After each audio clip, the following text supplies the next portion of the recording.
Um, One little side thing that I wanted to add that I totally forgot is, and it's not even really a side thing, this is a major thing that I came across.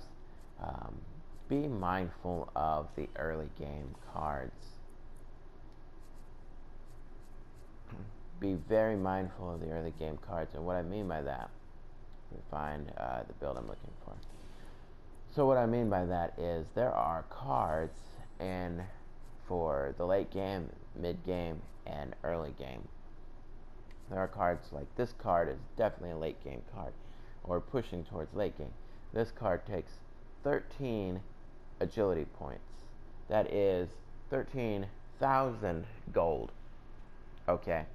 Now, you're not getting, I mean, depending on how well you're doing, who you are, you're getting, your gold pretty good, but you're not,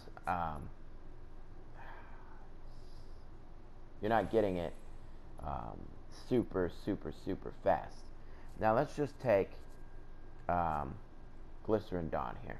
Now Glycerin Dawn takes 7 intellect alone. That's not including the 7 attribute points we need here, and the, 9 we need here. So, that being said, it takes a lot just to build 3 cards. And let's take a look at, yeah, so that takes 12 just for this. That's 7 for this, so that's 19, 26,000 points. Now that's a cheap build compared to some other ones I've seen, but that's still a lot of gold to be farming. So you definitely want, and something I didn't do is to find little cards, smaller cards that will help you to make it to that. So like this card gives you bonus gold if you kill somebody with no enemy heroes around. I mean, you need that if you're going to be killing people. And just find the little or lower cost cards. Now, one thing you don't want to be doing is spending points where you don't need to spend them, that gold. So while certain things like Outlander Scout might seem good, that's 1,000 gold you're taking away. So just be aware that if you put that on, that's 1,000 gold you're taking away. It is combustible and you'll die. But just find stuff that'll actually help you to get to that late game.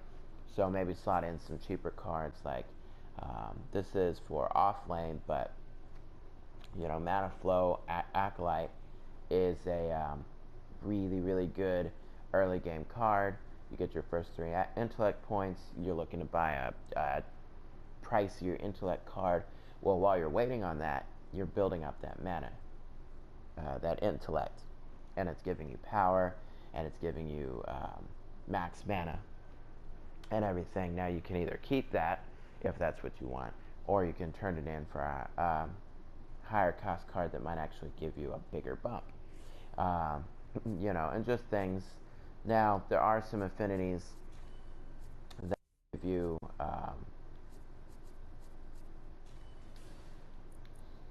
a little bit more in the way of building,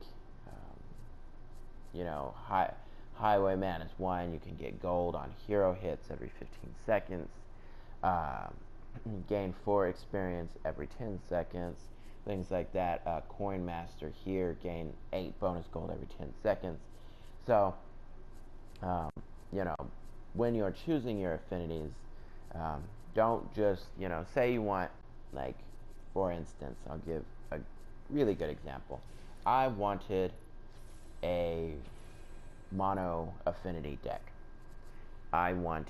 So I just chose a second affinity, just blah. I threw it out, whatever.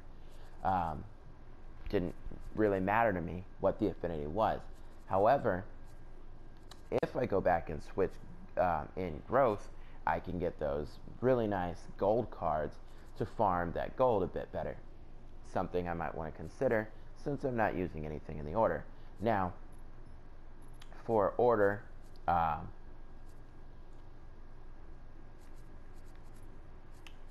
did not mean to go out of there. Okay.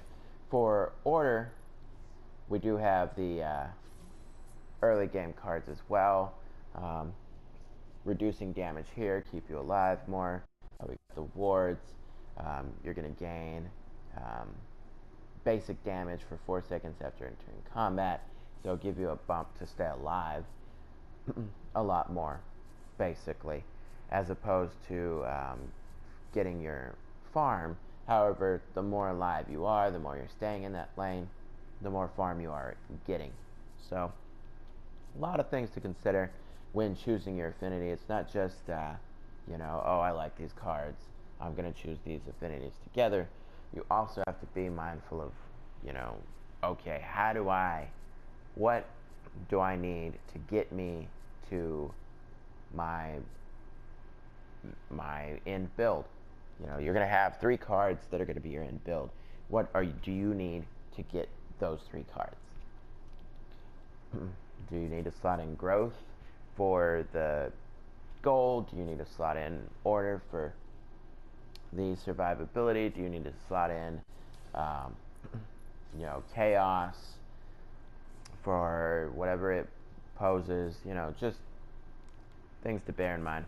So definitely look at the early game cards, and that would be anything that costs less than 3 or less, or you know, just 1,000 straight up gold, things like that. So yeah, if you have any questions on that, or you want me to maybe show the best cards, like Call of the Week or whatever, you know, if you want a more defined list, I could do that. If you have any questions, though, definitely leave them in a comment below. I'll try and get them answered. Thanks.